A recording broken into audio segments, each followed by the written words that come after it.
Isn't it funny how even when a TV series checks all the socially progressive boxes and still gets canceled, most of the articles written are about how sad it is, how popular the show was, and how it ended only because of how expensive it was to produce? Here we go again. Is this ringing any bells? It might be because they acted this way with The Acolyte. And if it weren't for a billion-dollar deal between Amazon Prime and the Tolkien estate, the abomination that we call the Rings of Power would have been done away with long ago due to embarrassingly low viewership and high cost. At this point, Amazon is just flushing away their money down the toilet with that one. Now, The Wheel of Time has been canceled, so no season 4, and once again we're hearing about how amazing it was and how it all came down to high production costs. Sure. With past failures like The Rings of Power and The Acolyte, we saw childish accusations by the actors and producers where they blamed audiences for their failure. They made woke propaganda, thinly disguised as entertainment, and viewers didn't like it, and they resorted to their name-calling favorites: racist, fascist, bigot, and misogynist. Which makes me wonder once again if any of these folks actually know what those words mean.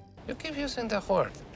I don't think it means what you think it means. As I researched today's video, I was pleasantly surprised to find that none of the actors or creators of Amazon's The Wheel of Time series resorted to this kind of behavior. Hallelujah, it's an actual miracle. It sounds like most of them feel disappointed, of course, and wish it had continued, but they seem to be handling the situation with grace. No accusations, no ugliness, no name-calling. Wow, good on them. And with this kind of class, I wish them all the success in their careers. This is not the kind of insufferable, self-righteous, and angry behavior I've come to expect from any of the woke Hollywood types. Look, I've read the Wheel of Time series. I started back when I was in high school and later finished them during my college years. There are 14 books in the main series and one prequel book. The author, Robert Jordan, died before completing the series, so Brandon Sanderson was brought on board to finish the last 3. It was a fun but challenging series because there was a lot of unfamiliar vocabulary in there, and I needed to consult the Oxford Dictionary over and over just to get through the first several books. When the TV series came out with season 1, I was thrilled because this was something I could get personally invested in. Looking back now, I understand that 2021 was a year when Hollywood was still at the height of its woke brainwashing campaign intended to change the world into something that deviants, corrupt politicians, and spoiled elitists would be more comfortable in.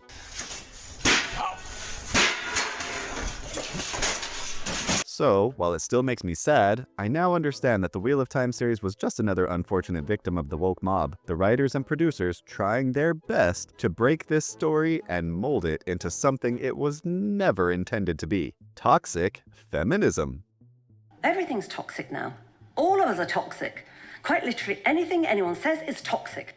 I know, the word toxic gets thrown around a lot these days, but in the entertainment industry, this accusation has been aimed squarely at the men for the last decade, if not more. And if a show ever deserved to be called out for toxic feminism, it's The Wheel of Time. Let's go back to episode 1. You don't even have to wait 1 minute for the nonsense to start. Here's the opening statement. The world is broken. Many years ago, men who were born with great power believed they could cage darkness itself. The arrogance. When they failed, the seas boiled, mountains were swallowed up, cities burned, and the women of the Aes Sedai were left to pick up the pieces. These women remembered one thing above all else: the man who brought the breaking of the world, and they named him Dragon. Now this man has been born again. We don't know where or to whom, if he was reborn as a girl or a boy. The only thing we know for certain is that this child is coming of age now and that we must find them before the dark does. My gosh!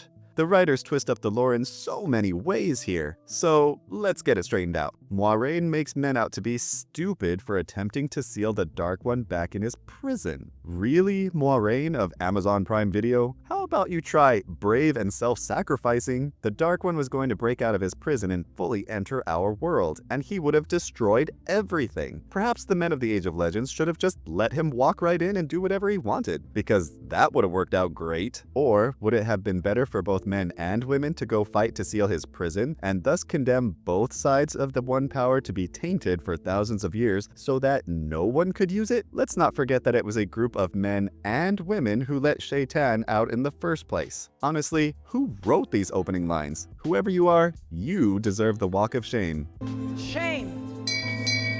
The next thing was saying that they didn't know if the dragon was going to be reborn as a girl or a boy. Another nonsense statement. The prophecies of the dragon all said it was going to be a man, a he. There was never any possibility of it being otherwise. The concept of the Wheel of Time is that it reincarnates people over and over. It does not, however, reincarnate them into the opposite sex, and never has. The only time a male or female spirit was put into the opposite gender body was when the Dark One personally did so with his highest minions, and that was shortly before the last battle. So no, gender was not a fluid concept with the wheel. Later, Leanderin says the One Power is meant only for women, and men make it filthy when they touch it. Yeah, no, that's not how it works. It's the other way around actually. Saidin and Saidar are completely separate from one another, with each one specifically dedicated to either male or female. A man is perfectly fine until he touches Saidin, which is itself already tainted, and the power's filthiness infects the man and drives him crazy. So it was a backwards nonsense statement from a supposedly fully trained Aes Sedai. Blah,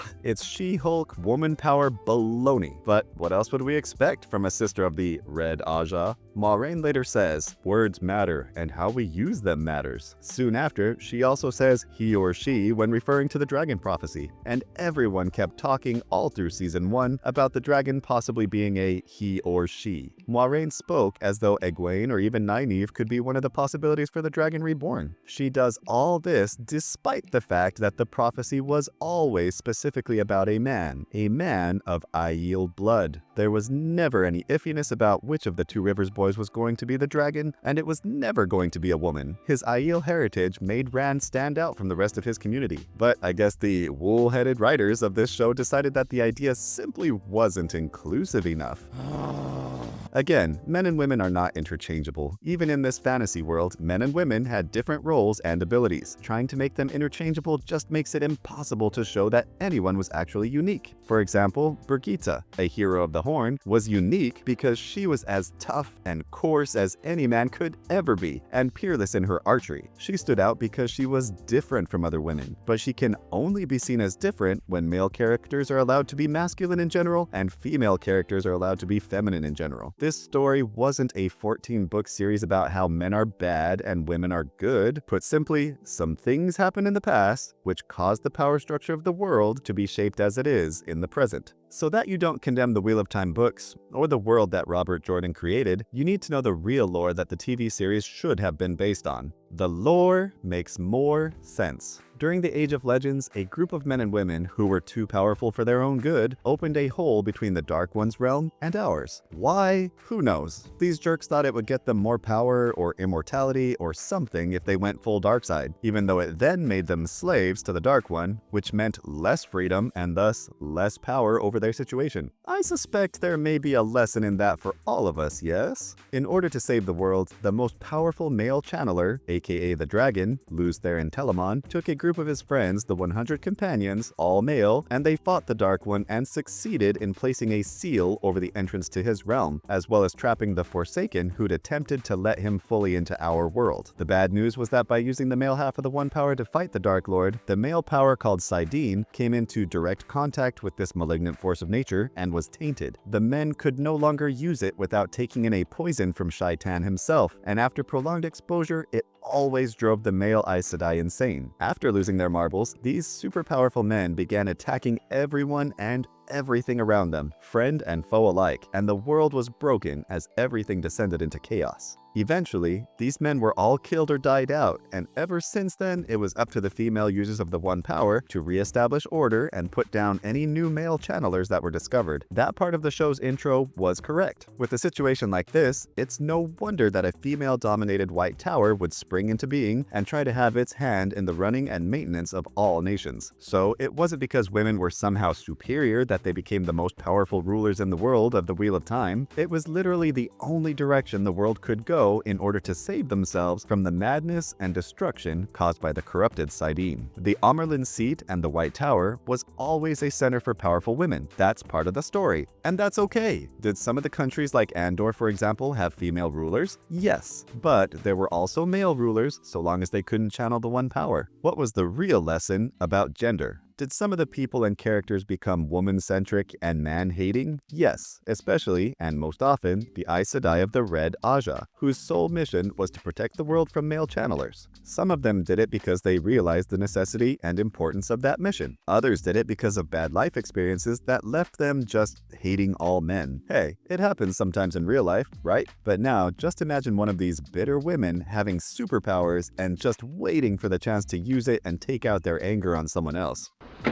That was horrible. However, the books didn't push the idea that there was something inherently wrong with all men. In fact, the book series has a lot of fun showing the push and pull between men and women, with their varying strengths, weaknesses, and idiosyncrasies, almost like a lighthearted and very funny battle of the sexes. It made it a delight to follow all the differing relationships between the characters. There were some Aes Sedai, like Sisters of the Green Aja, who absolutely loved men and worked closely with them. If anything, the Wheel of Time book series showed how both sides have a lot to offer and how the best results happen because of cooperation. By the end of the series, pretty much all of the characters have realized that the most significant achievements in their world are brought about by men and women working closely together in harmony. This is how their society rose to its greatest height during the Age of Legends, linking men and women together so that they could accomplish anything they set their minds to, which is a simple yet powerful concept from which our real-world societies could actually benefit.